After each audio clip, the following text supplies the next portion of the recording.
नमस्कार विद्यार्थी मित्रांनो, लेट्स कॉन्कर मॅथ्स या यूट्यूब चॅनलवरती तुमचे मनापासून स्वागत. आज आपण इयत्ता 6वी विषय गणित प्रकरण 3 पूर्णांक संख्या यातील सराव संच 4 सोडवत आहोत. प्रश्न पहिला, खालील संख्यांचे ऋणसंख्या व धनसंख्या असे वर्गीकरण करा. आता ऋणसंख्या म्हणजे काय की शून्याच्या खाली किंवा शून्यापेक्षा लहान असलेल्या संख्यांना ऋणसंख्या म्हणतात. म्हणजेच त्या संख्यांच्या आधी किंवा त्या संख्यांच्या मागे वजाबाकीचं चिन्ह म्हणजे ऋणचिन्ह हे दिलेलं असतं, त्यांना ऋणसंख्या म्हणतात. आणि ज्या संख्येच्या मागे किंवा ज्या संख्येच्या आधी धनचिन्ह असतं त्यांना धनसंख्या म्हणतात. आता धनसंख्या आणि ऋणसंख्या असं वर्गीकरण करायचं आपल्याला. ऋणसंख्या म्हणजे काय की संख्येच्या आधी ऋणचिन्ह दिलेलं असलं पाहिजे. म्हणजे ऋण 5, ऋण 2, ऋण 49, ऋण 37, ऋण 25, ऋण 4 आणि ऋण 12 या आहेत ऋणसंख्या. धनसंख्या म्हणजे ज्या संख्येच्या आधी किंवा मागे धनचिन्ह दिलेलं असतं किंवा धनचिन्ह दिलेलं नसेल तरी सुद्धा ती धनसंख्या असते.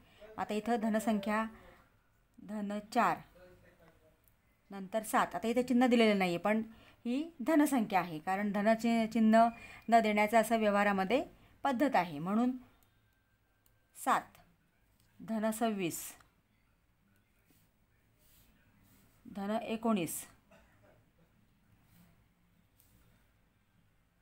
धन 8, 5 आणि 27 अशा प्रकारे आपण कोणत्याही संख्या दिल्या असतील तर ऋणसंख्या आणि धनसंख्या वर्गीकरण करता येतं.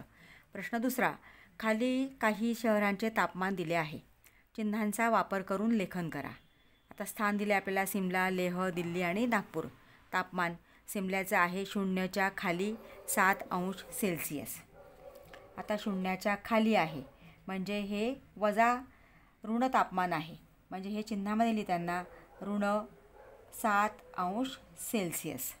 0च्या खाली असेल तर ते ऋण तापमान लिहायचं आहे, 0च्या वर असेल तर धन तापमान लिहायचं आहे. आता लेहचं तापमान किती बघा, 0च्या खाली 12 अंश सेल्सिअस.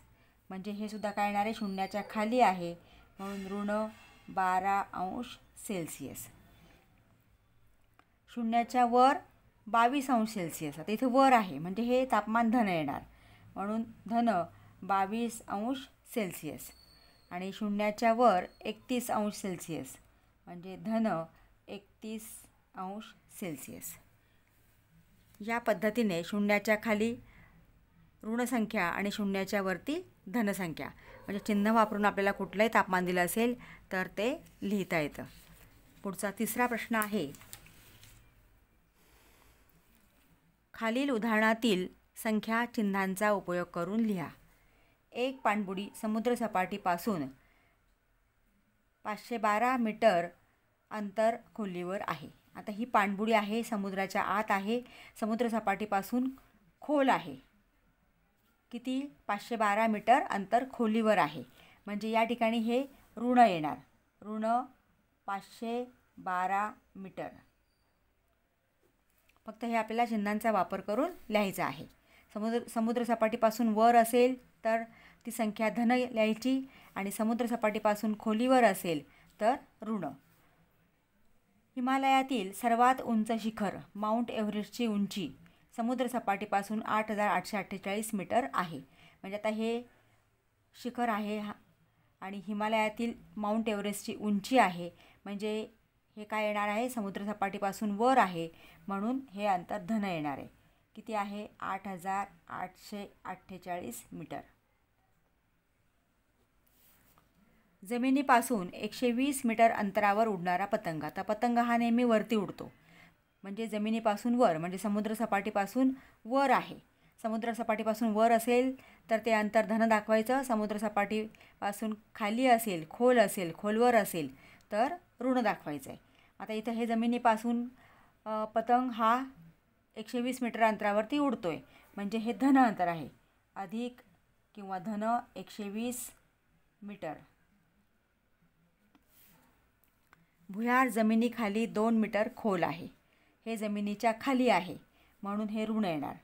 ऋण 2 मीटर. अशा पद्धतीने तुम्हाला जर शब्दात दिलेलं असेल तर त्याचा आपल्याला चिन्हात उपयोग करून चिन्हांचा वापर करून लिहायचं असतं, धन किंवा ऋण. समुद्रसपाटीपासून वर असेल कोणतंही अंतर तर ते धन घ्या. समुद्रसपाटीपासून खोल असेल तर ते ऋण घ्यायचे, किंवा म्हणजेच जमिनीपासून वरती धन आणि जमिनीच्या खाली ऋण, याप्रमाणे चिन्ह तुम्ही द्यायचं आहे. विद्यार्थी मित्रांनो, तुम्ही अजूनही चॅनलला नवीन असाल, चॅनलला सबस्क्राईब केलं नसेल तर प्लीज चॅनलला सबस्क्राईब करा, बेल आयकॉन प्रेस करा आणि व्हिडिओ आवडला असेल तर लाईक करा, आपल्या मित्रांना शेअर करा. थँक्यू.